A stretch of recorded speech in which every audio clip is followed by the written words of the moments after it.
With the release of the Dear Boss letter, Jack the Ripper had become a household name both in England and America. As the press and public grew louder, the streets of Whitechapel fell quiet, though it wouldn't last long. This is Dark Histories, where the facts are worse than fiction.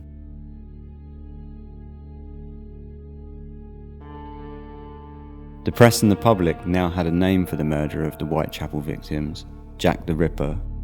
The name captured the imagination of the locals, and several hoax letters were sent to both the press and police in the following days. Indeed, the authenticity of the Dear Boss letter itself is still debated today. The second most likely authentic correspondence from Jack to the police came on a postcard, today named the Saucy Jackie postcard. It read, "I was not codding dear old boss when I gave you the tip. You'll hear about Saucy Jackie's work tomorrow, double event this time. Number 1 squealed a bit, couldn't finish straight off. Ha, not the time to get ears for police. Thanks for keeping last letter back till I got to work again. Jack the Ripper." The Saucy Jackie postcard contains reference to both the removal of Catherine Eddowes' ears and the double murder before it was described by the press, leading people to believe this is a genuine correspondence. However, there are others who say that details could have been taken from the original Dear Boss letter and riffed with. On October the 16th, George Lusk, the president of the Whitechapel Vigilance Committee, was sent a small parcel. The Whitechapel Vigilance Committee was an organisation set up prior to the double murder by local business and tradesmen. Their aim was to aid the police in the hunt for Jack the Ripper by supplementing police numbers in the area and raising money for a cash reward for information leading to Jack's capture. Inside the parcel was half of a human kidney preserved in wine. There was an accompanying letter famously sent from hell. This letter read, "From hell, Mr. Lusk. Saw. I sent you half the kidney I took from one woman and preserved it for you. The other piece I fried and ate. It was very nice. I may send you the bloody knife that took it out if you only wait a while longer. Signed, catch me when you can, Mr. Lusk." Upon medical examination, the kidney was found to be very close to the one removed from Catherine Eddowes, though the results were inconclusive. This parcel and letter is another of the letters which is still debated until the current day, though the inclusion of the kidney sets it apart from other possible hoaxes. There were other letters, so many in fact that the police became inundated with hoaxes. The month fell quiet and no more murders led people to return about their lives as usual. October passed by without incident on the streets of Whitechapel.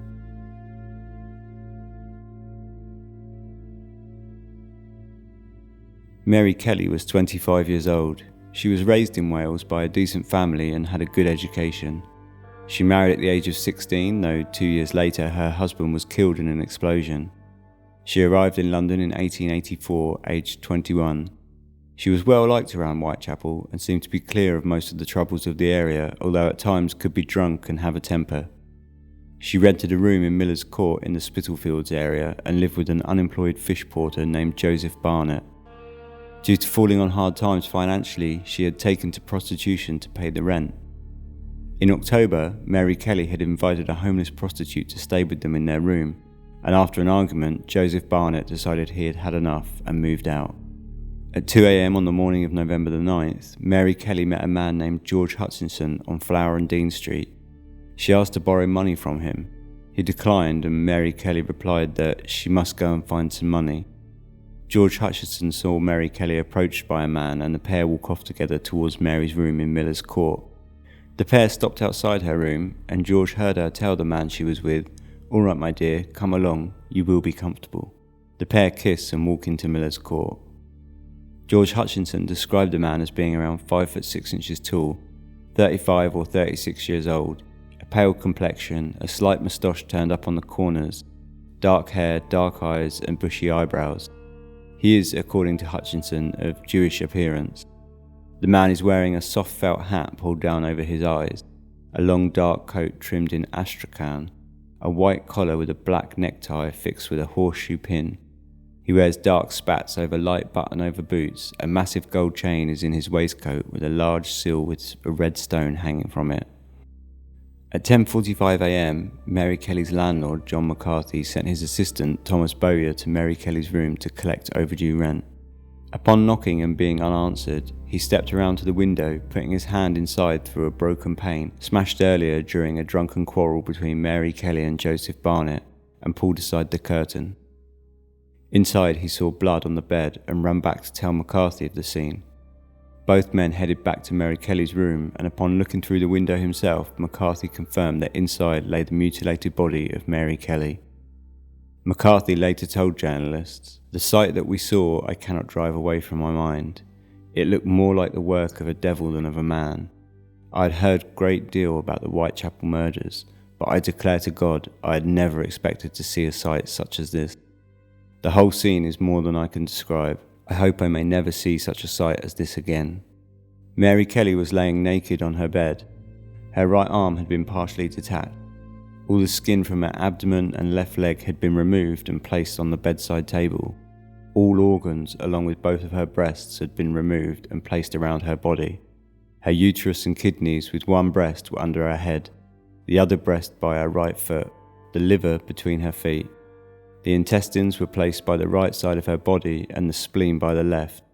Her face had suffered such mutilation that she was beyond recognition, with parts of her nose, cheeks, eyebrows and ears removed.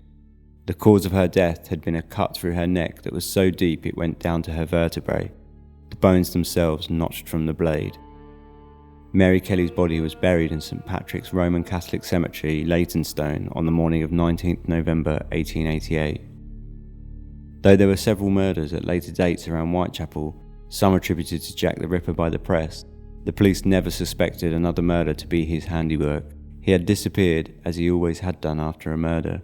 With one final gruesome killing, he was gone. Still today, 129 years later, he remains the mystery he was in 1888. Next episode, we'll take a look at today's more prominent suspects, some more outlandish than others, but all a mystery. Please like, subscribe and sleep tight.